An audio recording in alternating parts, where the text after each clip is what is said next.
Bonjour Adrien Gindre. Bonjour Bruce. Votre invité ce matin, François Ruffin, député de la Somme. Bonjour François Ruffin. Bonjour. On va parler dans un instant de cette allocution d'Emmanuel Macron à 20h à suivre sur TF1. Mais d'abord à 10h, la démission du Premier ministre sortant, Michel Barnier, renversé donc hier par une motion de censure que vous avez contribué à faire adopter.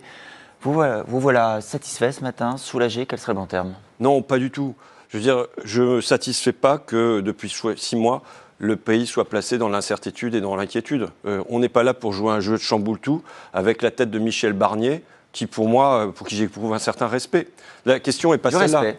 Vous allez le regretter? Non, je ne regrette pas son absence de compromis, mais il y avait quelque chose qui est lui, il n'avait pas de mépris. Mais maintenant, je vous dis mon souci. Nous avons aujourd'hui, depuis cette dissolution improvisée, nous avons un président faible, une assemblée faible, qui construit une France faible dans une Europe faible. Face à des États-Unis, avec Trump désormais, face à la Russie autoritaire de Poutine, et face à une Chine qui pratique le dumping.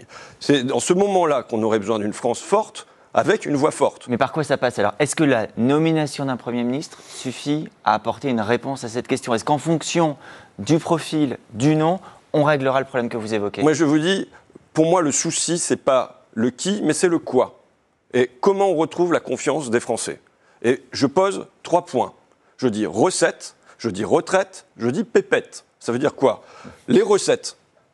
On est dans une crise fiscale. Parce que Bruno Le Maire et Emmanuel Macron ont creusé le déficit à la pelleteuse depuis maintenant 7 années. Bon, il s'agit de retrouver des recettes fiscales. Donc ça veut dire des impôts. Ça veut dire des impôts, ça veut dire simplement que dans notre pays, le capital doit être taxé au moins à l'égal du travail. Il faut que dans notre pays, les petits payent petits et que les gros payent gros. Il faut qu'il y ait, par exemple, comme première mesure, le retour d'un impôt de solidarité sur la fortune qui ne touche pas seulement les millionnaires, mais aussi les milliardaires. Mais et je vous le dis, ça c'est dans un... François Ruffin, c'est très important ce que vous dites, mais ça veut dire qu'en posant dès le départ des conditions sur le fond, on ne crée pas les conditions d'un compromis, d'une discussion, d'un élargissement. Il y avait une formule il y a quelques mois qui avait fait réagir, c'est-à-dire tout le programme du nouveau Front populaire, rien que le programme.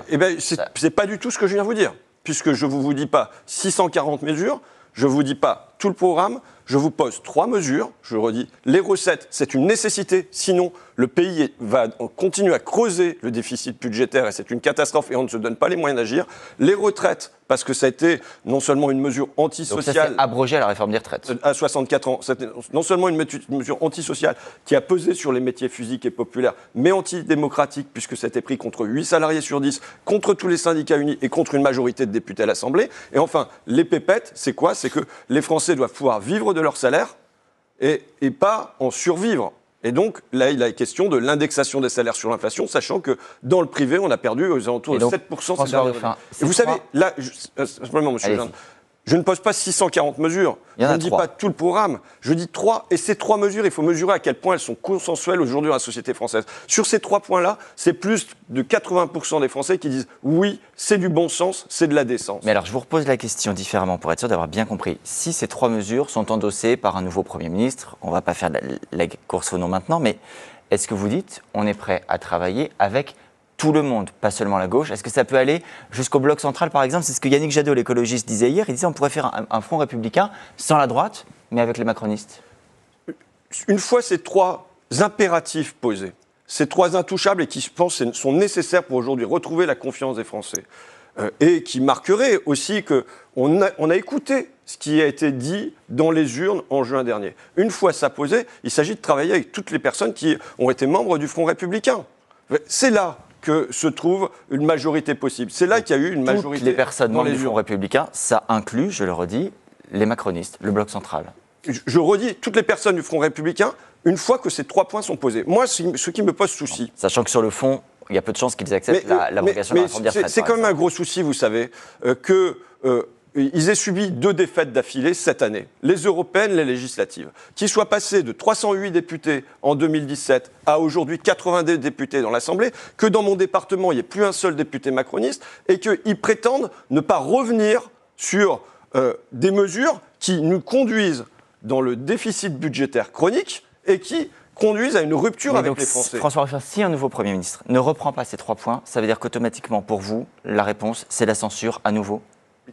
Je ne vois pas comment un Premier ministre peut reconstruire de la confiance avec les Français sans accepter de bouger sur ces 3 points. On ne peut pas poursuivre la même politique qui est menée depuis 7 ans avec la même arrogance. Il peut, en n'étant pas du nouveau Front populaire, parce qu'en fait, les mesures que vous décrivez à l'instant, elles sont certes consensuelles pour une partie de l'Assemblée, mais elles n'ont pas de majorité absolue aujourd'hui. Mais je ne vous parle pas de l'Assemblée, je vous parle du pays. Ah oui, mais sauf que c'est l'Assemblée qui vote les lois, François Ruffin. C'est 80% des Français qui sont d'accord avec ça. Et je ne vois pas comment...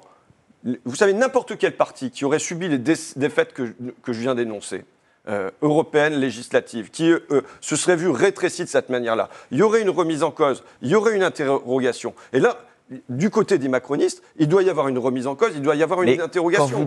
Quand vous dites le pays, je rebondis là-dessus, vous nous dites aujourd'hui la solution, ce n'est pas la politique à l'Assemblée, c'est aux Français de se mobiliser par la grève, par la manifestation, par le blocage du pays? Non, c'est pas ce que je vous dis. Je veux dire, toutes les manifestations, moi je les soutiendrai. Quand il y a une manifestation de fonctionnaires comme aujourd'hui, ça dit quelque chose de personnes qu'on a considérées non pas comme des alliés pour reconstruire les services publics, mais comme des adversaires. Et donc il s'agit de poser que les soignants, si on veut reconstruire un hôpital pilier de l'État social, sont des alliés pour faire ça. Que si on veut reconstruire une école pilier de la République, les enseignants sont des alliés pour faire ça. Vous croyez toujours à une solution politique malgré tout? Mais oui, bien sûr, il nous faut une solution politique. Vous savez, j'ai décrit, nous sommes dans une tempête. Eh bien, il est évident que dans ce temps de tempête, nous avons besoin d'un équipage et nous avons besoin d'un capitaine. Est-ce que l'équipage et le capitaine, ça va jusqu'à conserver le président de la République à son poste? Il y a des appels à la démission, notamment à gauche, notamment à la France Insoumise, votre ancien parti. Est-ce que vous les soutenez? Je vais vous dire ce que j'attends du président de la République ce soir. J'attends de l'humilité. Cette vertu qui lui est jusqu'ici inconnue. De l'humilité parce que, de fait, les défaites devraient le conduire à de la modestie et à ne pas penser qu'il va trouver la solution à lui tout seul. Et donc, si M. Macron, au vu de son bilan désastreux, qui a rabaissé la France comme jamais, s'il en tire la conclusion qu'il doit présenter sa démission, je ne vais pas m'y opposer. D'accord ? Maintenant, le souci n'est pas d'ajouter du chaos au chaos.